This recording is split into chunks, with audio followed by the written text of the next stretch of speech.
చూస్ country delight, live better. ఇప్పుడే country delight app ని download చేసుకోండి. ప్రస్తుతం మనతో పాటు లైవ్ కాల్లో వాతావరణ శాఖ అధికారి శ్రీనివాస్ గారు అందుబాటులో ఉన్నారు. ఒకసారి ఆయనతో మాట్లాడదాం. ఎందుకంటే రాబోయే 1-2 రోజుల్లో ఉరుములు మెరుపులతో కూడిన వర్షాలు వస్తాయని చెప్పేసి హైదరాబాదు అలాగే తెలంగాణ మొత్తం అంటున్నారు. దాంతోపాటు ఇప్పుడు మనం రెగ్యులర్గా చూస్తున్నాము, డే అంతా కూడా విపరీతమైనటువంటి ఎండ, మార్నింగ్ నుంచి ఈవినింగ్ వరకు స్వెట్టింగ్, ముఖ్యంగా ఉక్కపోత పడుతుంది బాగా. ఆ తర్వాత ఈవినింగ్ అయ్యేసరికి వర్షాలు పడుతున్నాయి. దీనికి రీజన్ ఏంటి అనేది ఆయన అడిగి తెలుసుకుందాం. సార్ నమస్తే అండి. నమస్కారం సార్ చెప్పండి, చాలా విపరీతమైన వర్షాలు 1-2 డేస్లో ఉన్నాయి అని అంటున్నారు. అది ఎంతవరకు నిజము? అలాగే డేలోనేమో ఉక్కపోత పడుతుంది, విపరీతమైన ఉక్కపోత వస్తుంది. సాయంత్రం అయ్యేసరికి వర్షం వచ్చేస్తుంది. ఏంటి క్యూములో నింబస్ మేఘాల వల్లనే ఇలా జరుగుతుంది అని అంటున్నారు. రీజన్స్ ఏంటి సార్? అలాగే నేను ఇందాక అడిగినట్టు రాబోయే 2 రోజుల్లో భారీ, అతి భారీ అంటున్నారు వర్షాలు. అది నిజమేనా చెప్పండి. విపరీతమైన వర్షాలకి ఎవరి డెఫినేషన్ వాళ్ళు ఇచ్చేసుకుంటున్నారండి. విపరీతమైన వర్షాలు అంటే ఇప్పుడు ఐఎండికి స్టాండర్డ్ గా అంటే ఒక 2.5 సెంటీమీటర్స్ 1.5 సెంటీమీటర్స్ వరకు మనం లైట్ రెయిన్ కింద తీసుకుంటాం. 0 నుంచి 1.5 సెంటీమీటర్స్ వరకు లైట్ రెయిన్ తీసుకుంటాము. ఆ 1.5 నుంచి 7 సెంటీమీటర్స్ వరకు మోడరేట్ రెయిన్ కింద తీసుకుంటాం. 7 సెంటీమీటర్స్ దాటి 12 సెంటీమీటర్ల లోపు అయితే మనకి హెవీ రెయిన్ ఫాల్ కింద. అది ఏంటంటే this is during a period of 24 hours. ఒక పర్టికులర్ ఏరియాలో మాది ఐఎండి డే స్టార్ట్స్ ఎట్ 8:30 అండి. ఎవ్రీ డే 8:30 to 8:30 మాది day. Weather day starts at 8:30 to 8:30. So ఈ రోజు 8:30 నుంచి రేపు 8:30 లోగా ఒక ప్రాంతంలో 7 సెంటీమీటర్లు దాటి 12 సెంటీమీటర్ల లోపు వర్షం పడే అధిక అవకాశం ఉంటే ఆ ప్రాంతానికి మనం భారీ వర్షం సూచన చేసి ఎల్లో వార్నింగ్ ఇస్తాం.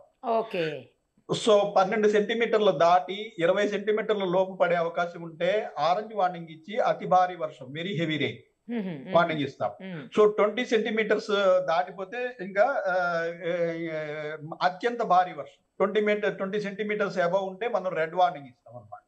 రెడ్ వార్నింగ్ ఇస్తే ఏంటంటే ఇంకా టోటల్ మన అడ్మినిస్ట్రేషన్ అంతా కూడా ఈవెన్ ఆరెంజ్ వార్నింగ్ లోనే రెడీగా ఉంటారు. ఈ డిజాస్టర్ వార్నింగ్, రిలీఫ్, ఎన్డీఎంఏ వీళ్ళందరూ కూడా మనకి సహాయ చర్యలు ఇవన్నీ తీసుకోవడానికి they should be ready during orange warning it self. So మేమేంటంటే మా వార్నింగ్స్ బట్టి అడ్మినిస్ట్రేషన్ అంతా కూడా వాళ్ళ ప్రణాళిక చేసుకోవాల్సి ఉంటుంది. సో మేము ఇచ్చే వార్నింగ్స్ ఏంటంటే ఒక బాధ్యతతో కూడినవి. మేము బయట ఎవరు పడితే వాళ్ళు ఇప్పుడు ట్విట్టర్లోనూ వాటిలోనూ పెట్టుకున్నట్టు కాసేపట్లో బ్లాస్ట్ అయిపోతుంది, కాసేపట్లో ఇది అయిపోతుంది, మన దగ్గర ఏమీ ఆధారం లేకుండా మేము చెప్పలేమండి. ఎందుకంటే మేము చేసే అనాలిసిస్ కి చాలా లోతైన అధ్యయనం చేసి వెదర్ ఫోర్కాస్టింగ్ అంటే it is not so easy. దానికి ఏంటంటే మనకి ఒక వాస్ట్ ఏరియాలో చాలా డేటా కావాలి. ఈ డేటానంతా మనకి సర్ఫేస్ మీద ఏం మార్పులు జరుగుతున్నాయి, అప్పర్ ఎయిర్ లో till the end of the atmosphere మనం బెలూన్స్ పంపించి వాటి ద్వారా అప్పర్ ఎయిర్ లో ఏం మార్పులు జరుగుతున్నాయి, ప్లస్ రాడార్ల ద్వారా మనం ఈ ప్రదేశాన్ని అంతా స్కాన్ చేసి, మన రాడారు హైదరాబాద్ లో ఉన్న రాడారు 250 కిలోమీటర్ల రేంజ్ అండి. అంతే అంటే తెలంగాణలోని 33 జిల్లాలు మనకు ఒక స్కాన్ లో మనకు వచ్చేస్తుంది. ఒక scan takes 10 minutes. So every 10 minutes 24/7 మన రాడార్ పనిచేస్తూ ఉంటుంది. మనం స్కాన్ చేస్తూ ఉంటాం స్కైని. మనకి శాటిలైట్స్ ఉన్నాయి. శాటిలైట్స్ లో ఎవ్రీ హాఫ్ అన్ అవర్ కి మొత్తం ఇండియా, దాని పరిసర ప్రాంతాల్లోని వాతావరణం ఇదంతా. ఎందుకంటే వాతావరణం ఇప్పుడు హైదరాబాద్ లోని వాతావరణం చెప్పాలంటే నేను హైదరాబాద్ లో ఒక్కటి డేటా తీసుకుంటే నాకు సరిపోదండి. మనం ఏమి గోడలు కట్టుకోలేదు కదా. It is open environment. So ఎక్కడ వాతావరణం, మన పక్కన ఏం జరుగుతుంది, మన పక్కన సముద్ర ప్రాంతంలో ఏం జరుగుతుంది, ఈ వీటన్నిటి ద్వారానే మన దగ్గర ఉన్న వాతావరణ మార్పులు కొంతకాలానికి, కొంత సమయానికి మనం ఆ మార్పులు మన దగ్గర లభిస్తాయి. కాబట్టి ఇంత అనాలిసిస్ చేసుకుని వీటినన్నింటినీ సూపర్ కంప్యూటర్ లో ఈ డేటా పెట్టి, పాస్ట్ డేటా ఒక 70 ఇయర్స్ 80 ఇయర్స్ డేటా తోటి కంపేర్ చేసి మనం రాబోయే 7 రోజులకి ఏం జరగబోతోంది అన్న దాన్ని మనం ఒక బులెటిన్ కింద రోజుకు 3 సార్లు మనం రిలీజ్ చేయడం జరుగుతుందండి. అయితే ఇప్పుడు సెన్సేషన్ కి ట్విట్టర్ లోను వీటిలోను ఎవరు తోచిన వాళ్ళు భారీ వర్షానికి ఒక డెఫినేషన్ అంటూ లేకుండా పోయిందండి. ఇప్పుడు మీకు ఒక అరగంట ఒక దగ్గర నుంచుంటారు, మీకు దడదడ ఏం పడితే భారీ వర్షం అని మీకు అనిపించవచ్చు. ఆ పెట్టింది కూడా కరెక్టే అనుకోవచ్చు. కానీ స్టాండర్డ్ ప్రకారం అంటే భారీ వర్షం అన్నది ఎందుకు పెట్టాము, 7 సెంటీమీటర్లు దాటితేనే దాని మీద కొంచెం ప్రభావం ఉంటుంది. మీకు 5-6 సెంటీమీటర్ల రెయిన్ వల్ల ఏమీ పెద్ద ప్రత్యేకమైన చర్యలు తీసుకోక్కర్లేదు. దాని గురించి వర్రీ అయిపోవడం అవసరం లేదు. మనకి రెయిన్ కావాలండి. మీరు 2 సెంటీమీటర్ల 3 సెంటీమీటర్ల రెయిన్ కి ప్రజల్ని అలజడి గురి చేసి ఏదో వచ్చేస్తుంది, ఏదో అయిపోతుంది అని చేయాల్సినంత అవసరం లేదు అని విజ్ఞప్తి చేస్తున్నాం. అదే సార్, నేను ఇందాక అడిగినట్లు అది కూడా చెప్పండి. ఎందుకంటే ఈ విపరీతమైన ఉక్కపోత, ఆ క్యుములో నింబస్ మేఘాల వల్లనే అని అంటున్నారు.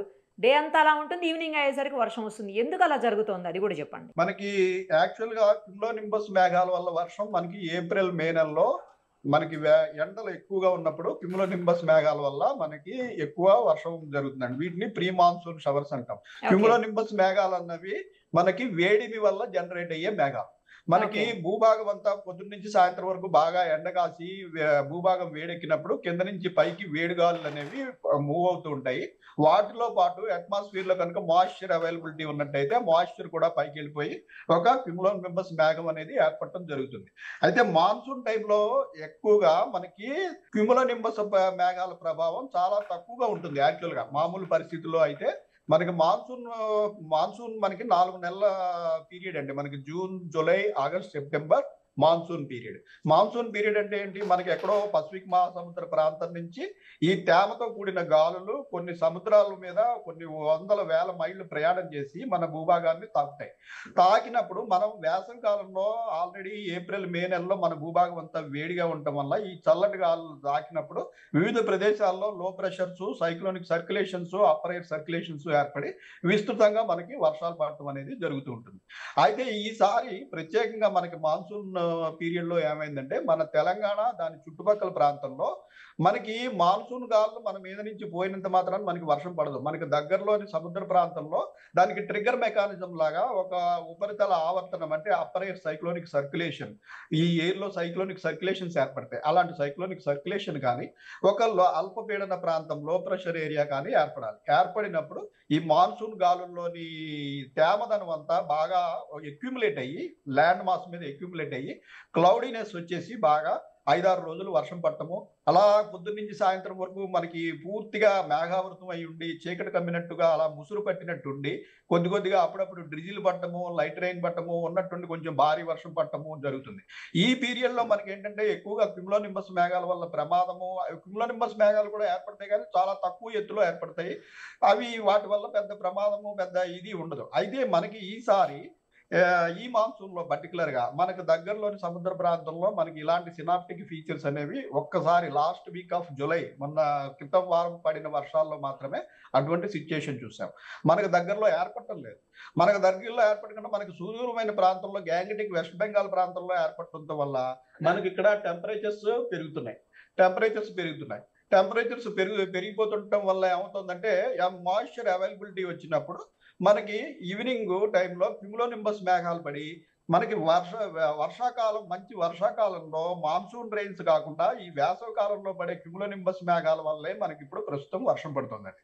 అందుకని ఇప్పుడు గత వారం 10 రోజుల నుంచి మనకి జూలై లాస్ట్ వీక్ లో పడిన వర్షాల తర్వాత మళ్ళీ మనకి ఎండలు పెరిగి 32 నుంచి 36, 37 డిగ్రీల వరకు టెంపరేచర్స్ పెరిగి ఉన్నాయి రాష్ట్ర వ్యాప్తంగా. పెరిగి ఉన్నప్పుడు మనకి ఏదైనా చిన్న ఫేవరబుల్ కండిషన్ వచ్చి అప్పర్ ఎయిర్ లో మాయిశ్చర్ లభించినట్టయితే క్యుములో నింబస్ మేఘాలు ఏర్పడి ఆయా ప్రాంతాల్లో వర్షం పడే అవకాశం ఉంటుంది. మనకి నార్త్ తెలంగాణలో పొద్దున్న నుంచి కూడా ఈ రోజు క్యుములో నింబస్ మేఘాల వల్లే అనేక ప్రాంతాల్లో 3 సెంటీమీటర్లు, 4 సెంటీమీటర్లు, 5 సెంటీమీటర్ల వర్షపాతం చూస్తున్నాము. ఈ రోజు, రేపు, ఎల్లుండి కూడా ఇలాంటి పరిస్థితి కొనసాగే అవకాశం ఉంది.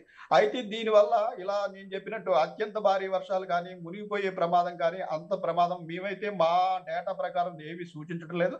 కొన్ని ప్రాంతాల్లో ఈ భారీ వర్షానికి సూచన ఉంది. ఈ రోజు మేము నల్గొండ, యాదాద్రి భువనగిరి, నాగర్ కర్నూలు, వనపర్తి ఈ డిస్ట్రిక్ట్లకి ఎల్లో వార్నింగ్ అంటే 7 to 12 సెంటీమీటర్స్ రెయిన్ పడే అవకాశం ఉందని ఇచ్చాము. మిగిలిన మన సిటీలోని మెడ్చల్, మల్కాజ్గిరి ఈ ప్రాంతంలో కూడా కొంచెం ఇంటెన్స్ స్పెల్స్ ఉండి ఇంచుమించుగా 7 సెంటీమీటర్స్ వరకు చేరుకునే అవకాశం ఉంది 1-2 ప్రాంతాల్లో. అయితే విస్తృతంగా 5 నుంచి 6 సెంటీమీటర్ల రెయిన్ఫాల్ ఇవాళ సాయంత్రం, రాత్రికి మన సిటీలోని 3 జిల్లాల్లోనూ, మన పరిసర ప్రాంతాల్లోనూ, యాదాద్రి భువనగిరి ఈ ప్రాంతాలన్నింటిలో కూడా వర్షం పడే అవకాశం అయితే ఉందండి. ఇప్పుడు యాక్చువల్లీ వాతావరణ శాఖదే నాకు ఒక న్యూస్ వచ్చింది సార్. అందులో ఏంటంటే ఈ రోజు, రేపు, ఎల్లుండి 3 రోజులు కూడా వర్షాలు పడతాయని మొత్తం తెలంగాణ వ్యాప్తంగా. నెక్స్ట్ 30 నుంచి 40 కిలోమీటర్ల వేగంతో ఈదురుగాలులు కూడా వీసే అవకాశం ఉందని చెప్పేసి వచ్చింది. ఇది వాతావరణ శాఖ పేరు మీదే ఉంది. ఇది రియల్దేనండి? అవునండి, మేము రిలీజ్ చేసిన బులెటిన్ 1 గంట క్రితం రిలీజ్ చేసాము. అదే ఇప్పుడు మేము వచ్చే 7 రోజులకి రిలీజ్ చేసే 7 రోజులకి ప్రతిరోజు 1:30 కల్లా మేము రాబోయే 7 రోజులకి బులెటిన్ రిలీజ్ చేయడం జరుగుతుంది. దాన్ని మళ్ళీ రేపు మార్పుల ప్రకారం మళ్ళీ రేపు దాన్ని మార్పులు చేసి మళ్ళీ రిలీజ్ చేయడం జరుగుతుంది. ఒకవేళ ఈ రోజు సాయంత్రంలోగా అనుకోని మార్పులు సంభవిస్తే మళ్ళీ సాయంత్రము మళ్ళీ రాత్రి ఇలా కూడా మార్చుకోవడం జరుగుతుంది. ఇది కాక మేము మన డేటా ఆధారంగా ఇచ్చిన ఫోర్కాస్ట్ అండి ఇది.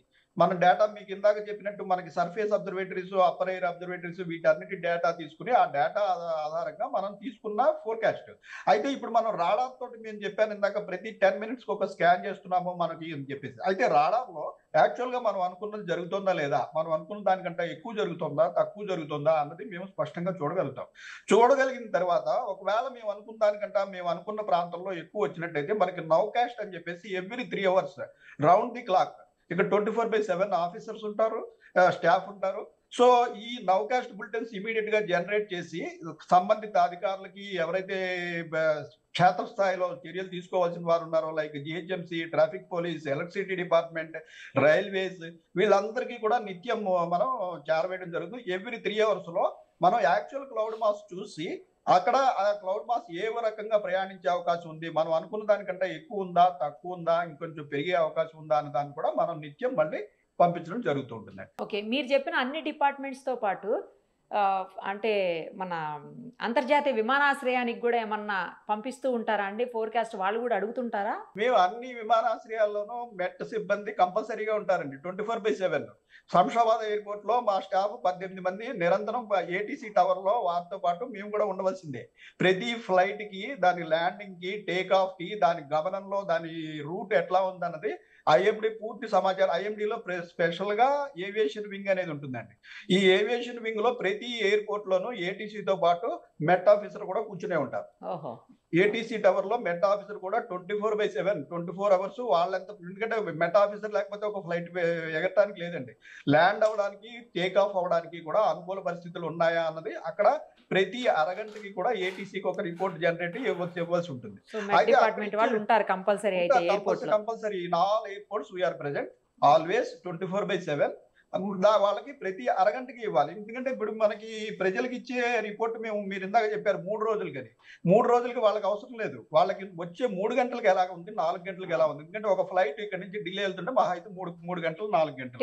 ఏదో ఇంటర్నేషనల్ ఫ్లైట్ అయితే లాంగ్ డ్యూరేషన్ కాబట్టి సో వాళ్ళ నీడ్ డిఫరెంట్. సో ఎవరి నీడ్స్ కి తగినట్టుగా వాళ్ళకి అక్కడ పనిచేసే సిబ్బంది ఏంటంటే ఈ షార్ట్ టర్మ్ ఫోర్కాస్ట్, ఇప్పుడు ఈ గంటలో ఇక్కడ ల్యాండింగ్ కి టేక్ ఆఫ్ కి అనుకూలంగా ఉందా లేదా, వాళ్ళు వెళ్లే ఎయిర్పోర్ట్ లో వాళ్ళు ఎక్కడికి వెళ్తున్నారు, ఆ ఎయిర్పోర్ట్ లో పరిస్థితి ఎట్లా ఉంది, వాళ్ళు ఏ లెవెల్లో ప్రయాణిస్తున్నారు, 10,000 అడుగుల, 20,000 అడుగుల, 30,000 అడుగుల, ఆ ప్రాంతంలో వాతావరణం అనుకూలంగా ఉందా లేదా, ఇవన్నీ కూడా ప్రతి ఫ్లైట్ కి సమగ్రమైన సమాచారం అందించడం జరుగుతుందండి. ఫైనల్ గా ఒక్కటి చెప్పండి సార్, ఏంటంటే ఇప్పుడు మీరు ఇందాకే చెప్పారు ఈ వర్షాలన్నీ వేసవకాలంలో పడేటువంటి ఆ టైపు వర్షాలు ఇవి, ఇప్పుడు పడాల్సినవి కాదు అని చెప్పేసి. సో ఇలాంటి రెయిన్లో తడవకూడదు, తడిస్తే హెల్త్ ఇష్యూస్ వస్తాయి అని చెప్పేసి చాలామంది అంటా ఉన్నారు. నార్మల్ వర్షాలు కావు ఇవి, ఆమ్ల వర్షాలు ఇవి, నిజమ వర్షాలు కావు, మంచి వర్షాలు కాదు అని చెప్పేసి మాట్లాడుతున్నారు. నిజమేనా? అలాంటిది ఏమైనా ఈ వర్షంలో తడవద్దా?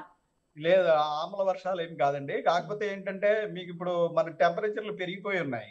మీరు సడన్ గా వేడి గ్లాసుని తీసుకెళ్లి చల్లటి నీళ్ళలో పెడితే ఎట్లా తప్పని పగులుతుందో మనకు కూడా ఏంటంటే వేడి మీ వాతావరణానికి అలవాటు పడిపోయినాం కాబట్టి సడన్ గా చల్లటి వర్షంలోకి వెళ్తే కొంచెం జల్లు చేయడం ఇది జరుగుతుంది తప్పించి ఇవి మామూలు వర్షాలే. వీటిలో ప్రత్యేకంగా ఆమ్ల వర్షాలు ఇదేం కాదు. కానీ మనకి వర్షాకాలంలో పడే వర్షాలలాగా ముసురు పట్టి కొద్దిగా పడి తర్వాత పెరిగి ఆ టైప్ ఏంటంటే మనకి ప్రత్యేకమైన వాతావరణ పరిస్థితి. ఇందాక చెప్పినట్టు నేను పశ్చిమ మధ్య బంగాళాఖాతం, తూర్పు ఆంధ్ర కోస్తా తీరం సమీపంలో అల్పపీడనం కానీ ఉపరితల ఆవర్తనం కానీ ఏర్పడి ఆ తర్వాత అది బలపడి వాయుగుండం అయ్యి అది తర్వాత తీరాన్ని దాటి మనకి ఛత్తీస్గఢ్ మీదుగా మధ్యప్రదేశ్ లో ప్రవేశిస్తుంది. ఇది ఈ పీరియడ్ ఒక 5 నుంచి 6 రోజుల పీరియడ్ ఉంటుందండి. ఈ 5-6 రోజులు కూడా తెలంగాణలో విస్తృతంగా మనకి వర్షాలు పడతాయి, ఆకాశం అంతా మేఘావృతం అయి ఉంటుంది. మనం ఈ సిచ్యుయేషన్ లాస్ట్ వీక్ చూసాము, జూలై లాస్ట్ వీక్ లో చూసాము. సో అటువంటి రెయిన్స్ కాకుండా మనకి టెంపరేచర్లు ఇప్పుడు ఎందుకంటే న్యాచురల్ గా మన ప్రాంతం ఇప్పుడు సూర్యుడికి దగ్గరగానే ఉంటుంది. ఈ జూన్ జూలై నెలల్లో ఈ మనం ఉండే వాటి యొక్క ప్రాంతం మనకి సూర్యుడికి దగ్గరగానే ఉంటుంది. కానీ మనకి ఈ సమయంలో బాగా క్లౌడింగ్ ఉండటం వల్ల మనకి జనరల్ గా వేడి ఉండదు. క్లౌడింగ్ ఎక్కడైతే తగ్గిపోయి మనకి ఈ లో ప్రెషర్స్ ఏవి ఏర్పడకపోవడం వల్ల మనకి క్లౌడ్లెస్ గా డే టైం ఉండడం వల్ల మనకి టెంపరేచర్లు పెరిగిపోయి సాయంత్రానికి ఏంటంటే మనకి మాన్సూన్ పీరియడ్ కాబట్టి మాయిశ్చర్ అవైలబిలిటీ అయితే ఎంతో కొంత దొరుకుతుంది. దొరికినప్పుడు అక్కడికక్కడ మనకి క్యూములోనింబస్ మేఘాలు ఏర్పడి వర్షాలు పడుతున్నాయండి. అది situation. Right sir, thank you. చాలా ఇన్ఫర్మేషన్ చెప్పినందుకు థ్యాంక్ యూ సో మచ్ అండి. థ్యాంక్ యూ అండి. నమస్తే. సుమన్ టీవీలో మీ పర్సనల్ అండ్ బిజినెస్ ప్రమోషన్స్ కోసం కింది నెంబర్కి కాంటాక్ట్ చేయండి.